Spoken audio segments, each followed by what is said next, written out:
तुमचा काय मुद्दा आहे? तुम्ही कोर्टात जाणार आहात आज म्हणे. एक कलेक्टर ऑफिसला चुनाव चिन्ह घेण्यासाठी आलेला आहो.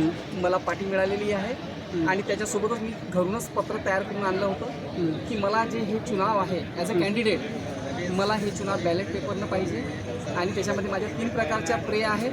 त्या 3 प्रकारच्या प्रेपैकी कोणतीही प्रे मला चालेल, पण माझा प्रथम मागणी माझी जी आहे की बॅलेट पेपरने चुनाव व्हावे, म्हणून मी कॅन्डिडेट म्हणून तुम्हाला विनंती करत आहो आणि त्याचं डेलिगेशन दिलेलं आहे.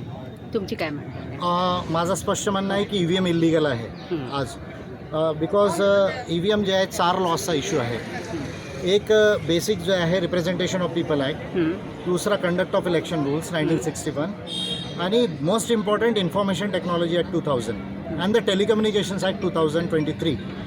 तर हे जे 2 लॉज आहे, information technology act and telecommunications act, त्याचे जे आहे जे प्रोसिजर्स आहेत, जे इलेक्ट्रॉनिक प्रोसिजर्स आहेत, कम्प्युटराइज प्रोसिजर्स आहेत, त्याला कमिशन फॉलो करत नाही आहे आणि म्हणून EVM इलिगल आहे. ही पेटिशन ऑलरेडी सुप्रीम कोर्टमध्ये एक आमची प्रोसिजरमध्ये आहे. आज मी इथे ROच्या समोर फाईल केलेली आहे. 5 दिवसाचा वेळ दिलेला आहे. After 5 days I will take the next step okay. To countermand the election, to adjourn the election and countermand the election.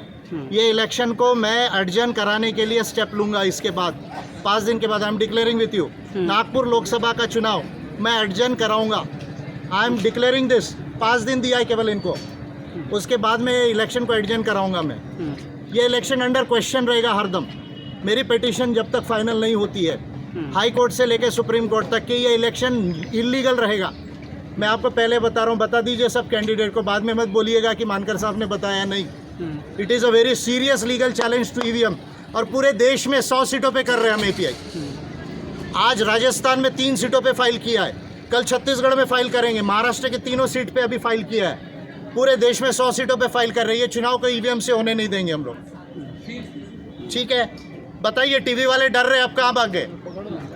Sir news दिखाते. सर माझा एक प्रश्न होता, कारण तुम्ही म्हणाले की समता सैनिक दलाच्या ह्याच्यातून आम्ही 400 आम्ही भरतोय आणि त्याच्यासाठी तुम्ही भरपूर प्रयत्न केले आणि तिथले अर्ज विकले पण गेले होते 363 वगैरे. मग भरण्यात का नाही आले सर? हा लढा कुठे कमी पडला? पहा, माझ्या समाजाचे काही गद्दार लोक, मी आता स्पष्ट हे लिहा, माझं नोट करा. गद्दार लोक ज्यांनी आरक्षणाचा फायदा घेतला, बाबासाहेबांनी संविधानात जो बनवलं होतं त्यांच्यासाठी त्याचा भरपूर फायदा घेतला, पण त्यांनी समाजासाठी दिलेलं नाही आहे. ती त्यांची जबाबदारी होती. 50-50 हजार रुपये पेन्शन घेतात, पण घरी बसून मजा मारतात, रस्त्यावर येत नाही. जे तिथे समता सैनिक दलमध्ये गरीब लोक आली, त्यांची हिंमत नव्हती 12,500 25,000 रुपये खर्च करण्याची. पण ज्यांनी प्रयत्न केला त्यांच्यामध्ये काही कमी होते डॉक्युमेंट, जसं बँकेचं खातं आमच्याकडे 3 दिवस फॉर्म भरायसाठी होते, ते बिचारे करू शकले नाही. पण जे धडपड करणारी लोक होती त्यांनी ते केलेलं नाही. ते गद्दार आहे समाजाचे. त्यांनी आजपर्यंत आमचा समाज विकला, हे मी तुम्हाला जाणून सांगतो. आमचे SC समाजाचे लोक दलाल आहे, दलाल आहे, दलाल आहे. हे त्यांना सांगा की ॲडव्होकेट संतोष चव्हाणांनी हा SC समाजावर प्रश्न उचललेला आहे.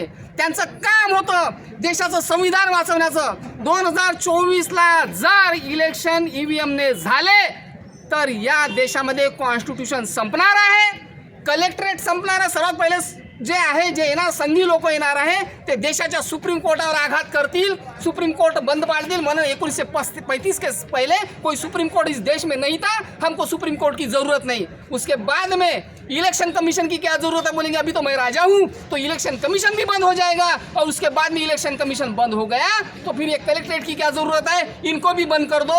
इन लोगों ने अपने ही पैर पे कुल्हाड़ी मारी है. सुप्रीम कोर्ट के जजों के लिए भी मेरा चैलेंज है, तुम लोग जो कॉलेजियम सिस्टम से चुन के जाते हो ना, वो सिस्टम ही खत्म हो जाएगा. अब फिर बनाते बैठना खुद के जजेस. जब सुप्रीम कोर्ट ही नहीं रहेगा तो तुम लोगों की कोई औकात नहीं. ये एक एडवोकेट बड़े रिस्पॉन्सिबिलिटी के साथ मैं कह रहा हूँ कि मैं सुप्रीम कोर्ट के हर उस जजमेंट को क्रिटिसाइज करने का हक है और मेरा फंडामेंटल राइट है. यही मैं बोलना चाहता हूँ मैडम. मैं लोगों से, मीडिया से ये मैं आशा करता हूँ कि इन लोगों ने, मेरे समाज के गद्दारों को ये मेरा भाषण दिखाया जाए, सुप्रीम कोर्ट को भी ये भाषण दिखाया जाए और इलेक्शन कमीशन को भी दिखाया जाए कि तुम लोग, ये संविधान है तो तुम लोग हो, तुम्हारी इंस्टीट्यूशन है. अगर संविधान खत्म है तो तुम लोगों की कोई ज़रूरत नहीं इस देश को.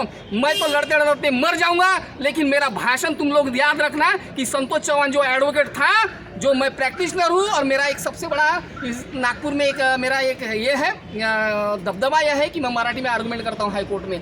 ये पिटिशन भी मैं मराठी में ही फाइल करूँगा। शुक्र है साहब के सामने मैंने मराठी में पिटिशन लगाया था, कोई एडवोकेट नहीं लगाता, लेकिन मैंने बोला था कि सर आप मेरे गुरु और मैं मराठी में आर्गूमेंट करूँगा। बोले मराठी में पिटिशन दो, मराठी में पिटिशन दिया था उनको। तो मैं पहला एडवोकेट हूँ कि मराठी में पिटिशन डाला था। Thank you.